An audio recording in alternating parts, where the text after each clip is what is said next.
আহলে হাদিস নামে একটি ধর্মীয় দলের তৎপরতা দেখা যায়। তারা নাকি চার মাযহাবের কোনটিরই অনুসরণ করে না। এখন প্রশ্ন হলো, চার মাযহাবের মধ্যে থেকে কোন একটির অনুসরণ করা কি আবশ্যক নয়?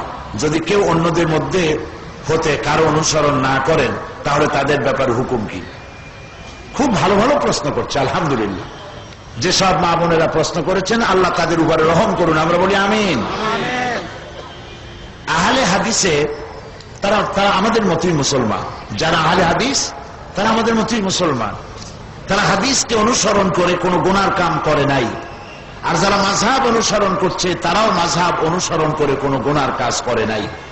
আহলে হাদিসের অনুসরণ করে যারা নামাজ, রোজা ইত্যাদি ঈমান, আকীদা যেভাবে পোষণ করছে, ওটা সবটাই ঠিক আছে। আর আমরাও মাযহাবের অনুসরণ করে যেটা করছি, এটাও ঠিক আছে। কোনোটার মধ্যে আমি কোনো তারতম্য দেখতে পাই না। আমলের দিক থেকে কিছু পরিবর্তন, হয়তো ওরা একটা করতেছে, আমরা আর একটা করতেছি না, এইরকম। কিন্তু ফরজের ব্যাপারে এই ব্যতিক্রম হচ্ছে না। যেমন তারা হাত বাঁধে বুকে, আমরা বাঁধি নাভিতে। নবী করিম সাল্লাল্লাহু আলাইহি ওয়াসাল্লাম দুটোই করেছেন। নবী করিম সাল্লাল্লাহু আলাইহি ওয়াসাল্লাম নামাজের ব্যাপারে কোন একটির ব্যাপারে হার্ড লাইনে ছিলেন না। তিনি কখনো হাত বুকে বেঁধেছেন, কখনো নাভিতে বেঁধেছেন, কখনো হাত ছেড়েও দিয়েছেন। হাত ছেড়েও নামাজ পড়েছেন, বান্দিনী নেই। আমিন কখনো জোরে বলেছেন, কখনো আস্তে বলেছেন।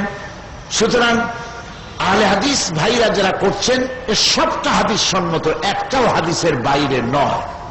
আর আমরাও যেটা করছি, আপনি ইচ্ছে করলে যে কোনো একটি মাযহাবকে অনুসরণ করতে পারেন। হয় হানাফি, না হয় শাফি, না হয় মালিকি, না হয় হাম্বলি, এর যে কোনো একটা অনুসরণ করতে পারেন।